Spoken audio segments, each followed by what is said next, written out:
রান্নাবাটির পক্ষ থেকে সকল দর্শক বন্ধুদের স্বাগত জানিয়ে শুরু করছি আজকের রেসিপি সাবুর পাঁপড় বানানো। দেখুন কতটা মুচমুচে মরমরে হয়েছে, সেটা তো আওয়াজ শুনেই বুঝতে পারছেন। আর কিভাবে এটা বাড়িতেই বানিয়ে নিয়েছি চলুন সেটাই আজকে আপনাদের সাথে শেয়ার করে নিই। এর জন্য বড় দানার সাবু 100 গ্রাম পরিমাণে নিয়ে নিয়েছি। 2 ঘন্টা ভিজিয়ে রাখতে হবে, ভিজিয়ে জলটা ঝরিয়ে নিতে হবে। তারপর কড়াইতে দিয়ে দিতে হবে বেশ খানিকটা পরিমাণে জল। এখানে জলের সেরকম কোনো পরিমাণ বা পরিমাপের ব্যাপার নেই, মোটামুটি একটু জল দিয়ে নিতে হবে। আর তারপর দিয়ে দিতে হবে পরিমাণ মতো নুন আর জোয়ান। আমি জোয়ান দিয়েছি, আপনাদের যেই মশলা পছন্দ আপনারা সেই মশলাই দিয়ে নিতে পারেন, গোটা মশলা বা গুঁড়ো মশলা, যেই মশলার ফ্লেভার পছন্দ। তারপরে একটু ভালো করে একটা হাতার সাহায্যে মিশিয়ে নিয়ে গ্যাসের ফ্লেমটা মিডিয়াম টু লোতে রেখে ভিজিয়ে রাখা মোটা দানার সাবুগুলো দিয়ে দিতে হবে।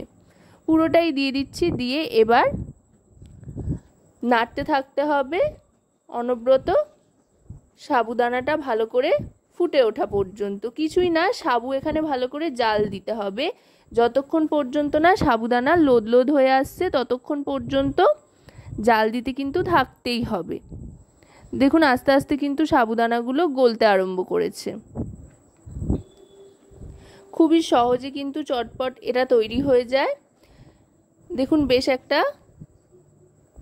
আঠালো ব্যাপার কিন্তু চলে এসছে, সাবুদানাগুলো অনেকটাই গলে গিয়েছে। এবার ছড়ানো থালায় ভালো করে সাদা তেল মাখিয়ে নিচ্ছি।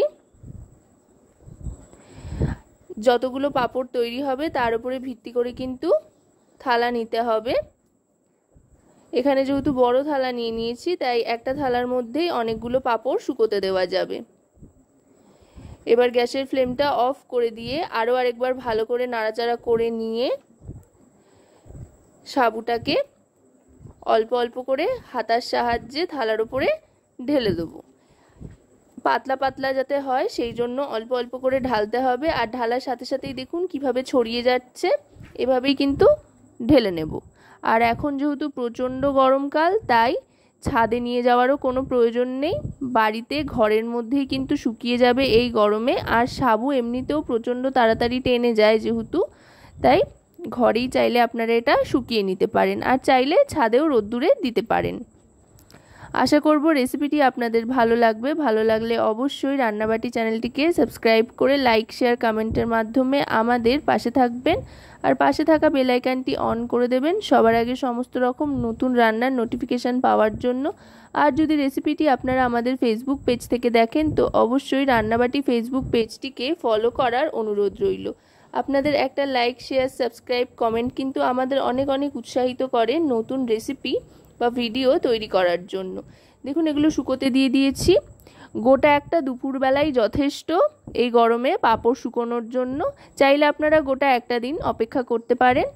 এখানে যতটুকু সাবু ছিল তাই দিয়ে এরমভাবে প্রত্যেকটা থালার মধ্যে দিয়ে দিয়েছি তেল মাখিয়ে। এবার অপেক্ষা করতে হবে শুকিয়ে আসা পর্যন্ত। শুকিয়ে আসলে কিন্তু এগুলো নিজের থেকেই উঠে আসবে, টেনে তোলবার কোনো প্রয়োজন নেই, একেবারে বেঁকে যাবে, বেঁকে গিয়ে নিজের থেকেই উঠে আসবে। দেখুন একদম কিন্তু পাঁপড়গুলো শুকিয়ে গিয়েছে। আর দেখুন একদম কিন্তু টেক্সচারটা বদলে গিয়েছে, নিজের থেকেই উঠে আসছে, একটুও লেগে নেই। চাইলে কিন্তু আপনারা এরকম পাঁপড় বানিয়ে বাড়িতে অনেক দিন পর্যন্ত স্টোর করে রাখতে পারেন, যখন ইচ্ছে তখন ভেজে খাবেন, শুধু শুধু চা কফির সাথে কিংবা ডাল ভাতের সাথে, আপনাদের যখন ইচ্ছে হয় তখন এইভাবে।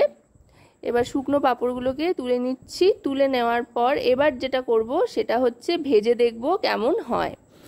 এবার রান্নাঘরে চলে যাব আবার। দেখুন পাঁপড়গুলো কিন্তু একেবারে শুকিয়ে কটকটে হয়ে গিয়েছে, আপনি কিন্তু হাত দিয়ে ভাঙতে পারবেন না, এতটা শক্ত হয়েছে। এবার কড়াইতে তেল গরম করে নেব। দেখুন একদম এইরকম কিন্তু বানিয়ে নিতে হবে। কড়াইতে তেল গরম করে নেব। তেল গরম করার পর এবার পাঁপড়গুলো ছেড়ে দিচ্ছি এক এক করে ভাজার জন্য। দারুণ কিন্তু মজাদার একটা কাজ, একবার ভাজতে আরম্ভ করলে মনে হবে সবকটাই ভেজে ফেলি। দারুণ সুন্দর হবে দেখতে, আর খেতেও কিন্তু দারুণ হবে। যেহেতু নুন দেওয়াই ছিল তাই বেশ নোনতা নোনতা একটা ব্যাপার। আর যদি আপনারা নুন সাবু সেদ্ধর সময় না দেন তো পরে আলাদা করে নুন ছড়িয়ে নিয়ে খেতে পারেন, তাতেও বেশ ভালো লাগবে। এইভাবে কিন্তু আমি ভেজে নিচ্ছি একটার পর একটা। যখন পাঁপড়গুলো দিলে এরকম সুন্দরভাবে ফুলে উঠতে আরম্ভ করবে তখন কিন্তু দারুণ মজা লাগবে। নিজের হাতে বাড়িতে তৈরি পাঁপড়, এর মজাটাই কিন্তু আলাদা। আশা করব রেসিপিটি আপনাদের ভালো লাগবে। ভালো লাগলে অবশ্যই রান্নাবাটি চ্যানেলটিকে সাবস্ক্রাইব করে আমাদের পাশে থাকবেন। এক এক করে আমি বেশ কয়েকটা পাঁপড় কিন্তু ভেজে নিলাম। বাচ্চা থেকে বড় সকলেই কিন্তু খুশি হয়ে যাবে এই ধরনের সাবুর পাঁপড় যদি হাতের কাছে পাওয়া যায়। যে কোনো উৎসবে, অনুষ্ঠানে বা বাড়ির যে কাউকে কিন্তু আপনি যে কোনো সময় এরকম পাঁপড় ঘরে বানিয়েই তাক লাগিয়ে দিতে পারেন। তো রেসিপিটা কেমন লাগলো অবশ্যই কিন্তু জানাবেন।